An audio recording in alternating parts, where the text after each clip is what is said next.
बेतहाशा किसी शह की ओर भागते अफगानी लोग और गोलियों की आवाज़ें। अफगानिस्तान के लोगों की किस्मत अब इन्हीं गोलियों और ग्रेनेड के हमलों से लबरेज है।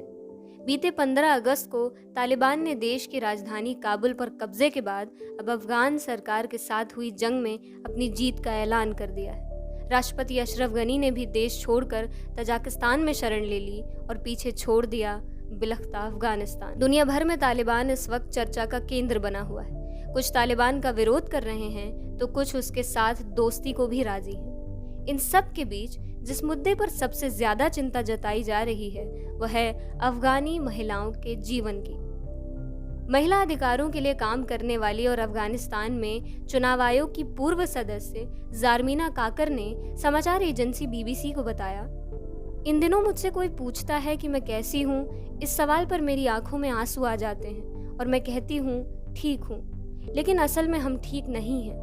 हम ऐसे दुखी पंछियों की तरह हो गए हैं जिनकी आंखों के सामने धुंध छाई हुई है और हमारे घरौंदों को उजाड़ दिया गया है। हम कुछ नहीं कर सकते, केवल देख सकते हैं और चीख सकते हैं। तालिबान के कब्जे के बाद ज्यादातर लोग अपने भविष्य को लेकर चिंतित हैं। इस बारे में बात करते हुए ज़ारमीना ने कहा, यहाँ सबसे ज्यादा महिलाएं हैं, किशोर डरे हुए हैं और ऐसी युवा पीढ़ी जो पिछले 20 सालों में यहाँ पली बढ़ी है वो तालिबान के खौफ में है।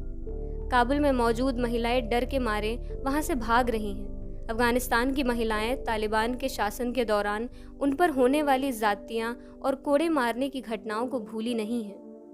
तो आखिर कैसा था 2 दशक पहले तालिबान का शासन और शरिया कानून, जिसके नाम से आज सैकड़ों लोग और विशेषकर महिलाएं दर-दर की ठोकर खाने और मारे जाने को बेबस हैं। तालिबान शरिया कानून की वकालत करता है और उसी आधार पर उसने 1996 और 2001 तक अफगानिस्तान पर शासन किया है। उसका शासन बेहद क्रूर था, जिसके बारे में बात करते हुए अब भी अफगान महिलाएं सिहर उठती हैं। अफगानिस्तान में कब्जे के बाद बुलाई गई पहली प्रेस वार्ता में तालिबान के प्रवक्ता ने कहा कि मीडिया और महिलाओं के अधिकारों जैसे मसलों से इस्लामी कानून के ढांचे के तहत निपटा जाएगा। तालिबान के पुराने शासन में इन नियमों के मुताबिक महिलाओं के सड़क पर निकलने की भी मनाही थी। वे तभी बाहर जा सकती थीं जब उनके साथ कोई पुरुष हो। इनमें छोटे से छोटे बच्चे के साथ निकलना स्वीकार्य था, बस वो लड़का होना चाहिए। इस नियम को न मानने वाली औरतों को सड़क पर शरिया कानून के तहत सजा दी जाती। इसके लिए या तो उन्हें पत्थर मारा जाता या फिर सबके सामने गोली मार दी जाती। यही नहीं, तालिबान को एनजीओ नाचना या गाना भी बिल्कुल नागवार था।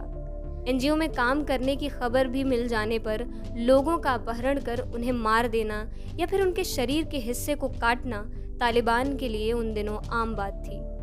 महिलाओं को पढ़ने का भी कोई अधिकार नहीं था। वे अपनी मर्जी का कोई काम नहीं कर सकती थी। उन्हें घर में रहकर ही अपनी तमाम उम्र जीनी होती थी। इसके अलावा लड़कियों की शादी भी बेहद कम उम्र में कर दी जाती थी।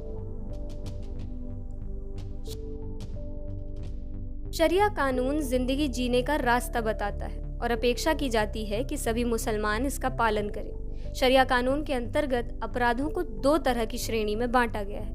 पहला, हद, जिस श्रेणी में गंभीर अपराध शामिल हैं और जिनका दंड पहले से ही तय है, और दूसरा, तज़ीर, जिसकी सजा न्याय करने वाले के विवेक पर निर्भर करती है।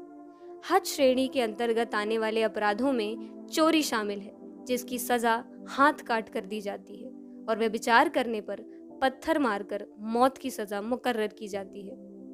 हालांकि सभी मुसलमान देश हद अपराधों पर एक जैसी सजा नहीं देते।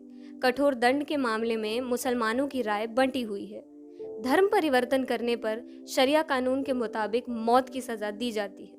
हालांकि कई मुसलमानों का मानना है कि ये अल्लाह पर निर्भर करता है कि वो इस अपराध पर व्यक्ति को कैसी सजा देता है। इन सब के बाद अब अफगानिस्तान दोबारा उसी काल की ओर बढ़ गया है जब जिंदगी बेहद सस्ती थी।